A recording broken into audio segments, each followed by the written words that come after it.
చూడండి ఇక్కడ 360 divided by 36 divided by 6 divided by 1 divided by 5 ఇలాంటి ప్రాబ్లమ్స్ ఇచ్చినప్పుడు మనము ఎలా చేయాలి, ఎలా సాల్వ్ చేయాలి బాడ్ మాస్లో చూడండి. యాక్చువల్గా డివిజన్ అనేసరికి మనం ఇక్కడ నుంచి చేస్తూ వెళ్తాం కదా, రైట్ సైడ్ నుంచి చేస్తాము. అలా కాదండి, ఇక్కడ మనము మాత్రము అలా చేస్తే రాంగ్ వస్తుంది.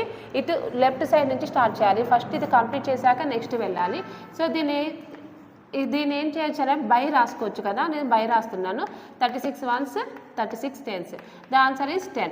అగైన్ డివైడెడ్ బై 6 ఉంది కదా, అంటే 10 డివైడ్ బై 6 చెయ్యలేదు కాబట్టి 10 డివైడెడ్ బై 6 అవుతుంది. ఓకే, నెక్స్ట్ ఏమైంది, డివైడెడ్ బై 1 ఉంది. ఓకే, ఈ డివైడెడ్ బై 1 ఉందంటే సేమ్ మనకి 10 బై 6 వస్తుంది.